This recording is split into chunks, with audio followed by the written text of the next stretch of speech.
Assalamualaikum warahmatullahi wabarakatuh. Kita lanjut ke sesi terakhir untuk materi hari besok yaitu filsafat pendidikan Islam menurut Al-Ghazali. Salah satu yang kita bahas adalah filsafat pendidikan dan sumber daya manusia. Sebagaimana kita tahu bahwa manusia sebagai makhluk yang memiliki banyak potensi, maka dari sudut potensinya itu manusia mempunyai berbagai sebutan.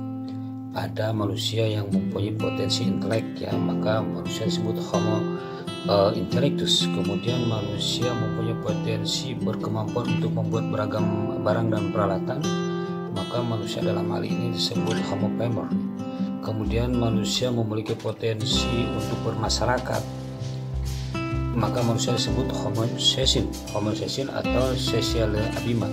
Kemudian manusia juga disebut Homo sapien karena manusia itu mempunyai beragam perasaan, merasai, mengerti, membeda-bedakan, kearifan, kebijaksanaan, dan lain sebagainya. Nah, kemudian dengan adanya filsafat, manusia dimungkinkan untuk melihat kebenaran. Manusia dimungkinkan untuk melihat kebenaran sesuatu di antara berbagai kebenaran yang ada. Manusia dicoba untuk membuat pilihan dalam kehidupannya, dicoba untuk memilih berbagai alternatif yang ada dalam kehidupannya, dan semua itu adalah sebagai jalan untuk memecahkan masalah-masalah yang muncul dalam kehidupan manusia. Kemudian filsafat juga memberikan petunjuk kepada manusia metode bagaimana cara mendapatkan suatu solusi dari berbagai permasalahan yang dihadapi. Semua itu antara lain adalah agar manusia mampu mencapai kebenaran yang diinginkan, mampu mencapai sesuatu yang mampu mengangkat derajat manusia itu ke puncak yang tertinggi dengan adanya pilihan-pilihan dan adanya berbagai cara dalam menentukan pilihan itu.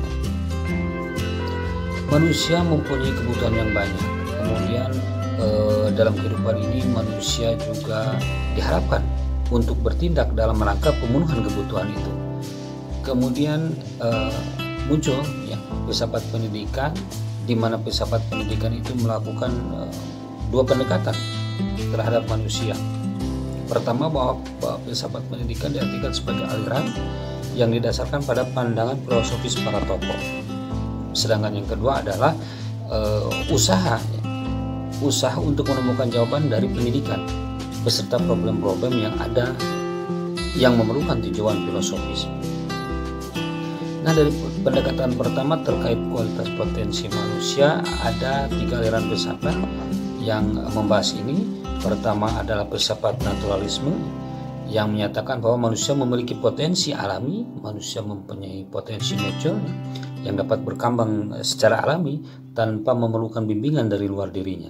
Kemudian aliran kedua adalah empiris yang mengatakan bahwa manusia bertumbuh dan berkembang atas bantuan atau karena adanya bimbingan dari lingkungan atau dari pihak luar.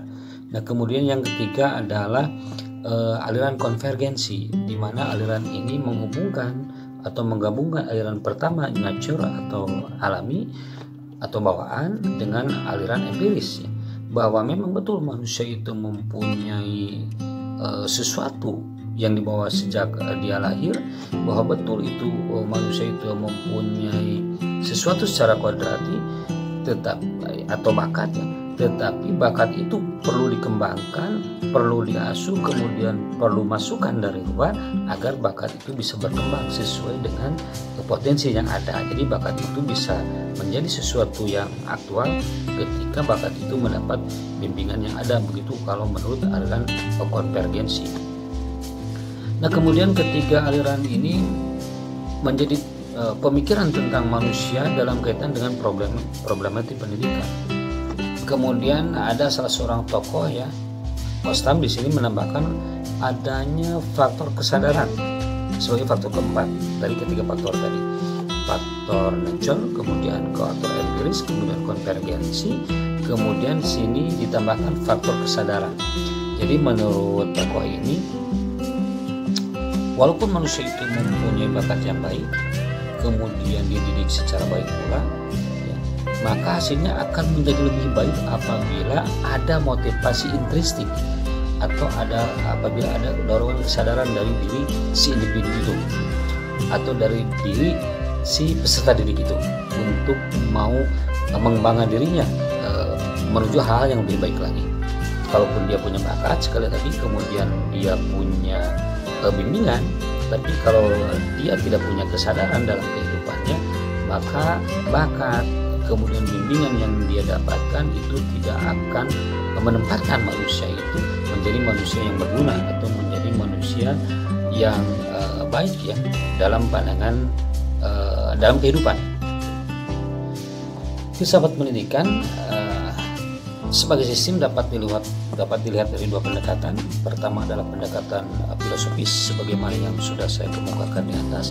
Kemudian pendekatan yang kedua adalah filsafat pendidikan dilihat dari sudut pandang sistem pendidikan itu sendiri.